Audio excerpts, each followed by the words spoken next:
show or show people saying that when I go outside India, I feel proud that I'm an Indian, and it's thanks to the Prime Minister. But coming back to national security, do you believe that the BJP scores over the Congress there, at least in perception?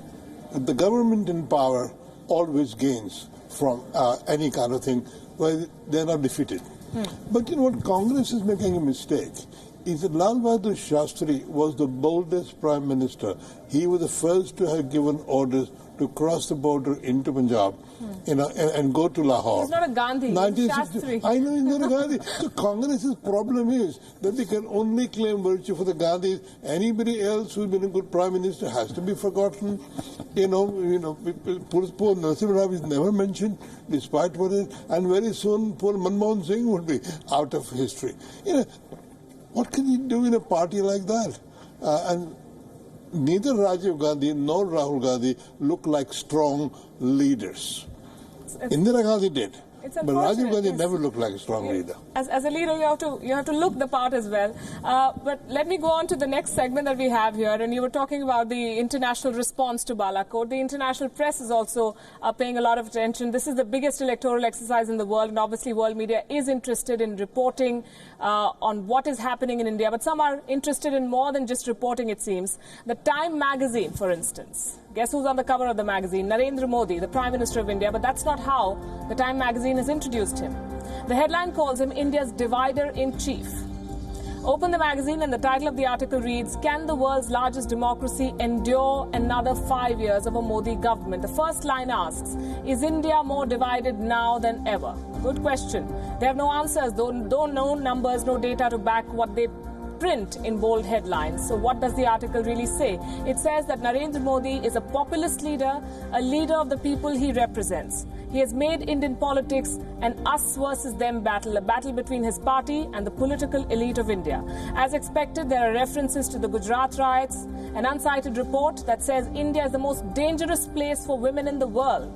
The report, if you can call it that, paints Modi's victory as a conversion of cultural anger into economic promise.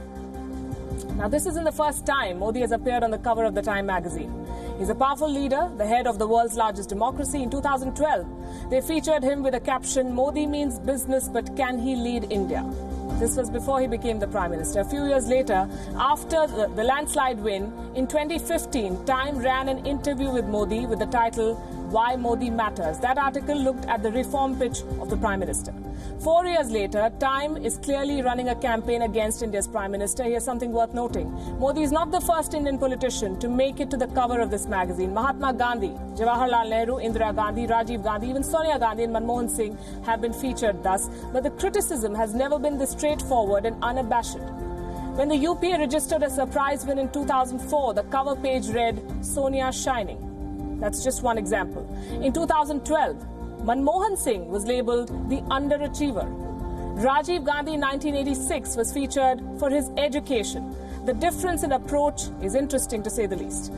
And then we have The Economist, no love lost with Narendra Modi. The recent edition published on the 2nd of May, bang in the middle of this election, said that under Narendra Modi, India's ruling party poses a threat to democracy. They did the same in 2014, telling Indians to not vote for Modi in so many words. Forbes has done several pieces criticizing the Prime Minister and the ruling party. Steve Forbes himself called demonetization immoral. So why are we discussing all of this? After all, these magazines have limited readership. They can at best impact the NRI Indian. Many of these people don't even participate in this election. Their audience is niche. Pro-liberalist, elitist Indians, possibly economists, accountants, academics, fund managers, a very small voting percentage of India. Why should these headlines matter at all? And isn't the media entitled to criticism and commentary? The problem comes when some resort to agenda-driven journalism. These magazines have run several critical articles on Donald Trump, Steve Bannon, Bolsonaro, Duterte, Theresa May, but none with such harsh titles and potentially damaging headlines. Divider-in-chief, they say. The thing is, India is the largest democracy in the world. I know I'm repeating it too often. Like all democracies, there are debates and divisions. In fact, that's what makes India a thriving democracy. The Western media outlets run away from discussing the civil war, the slaughter of Native Americans. They do not even speak about the rise in anti-Semitism and white supremacy. But when it is India, they conveniently take the moral high ground and call a prime minister names.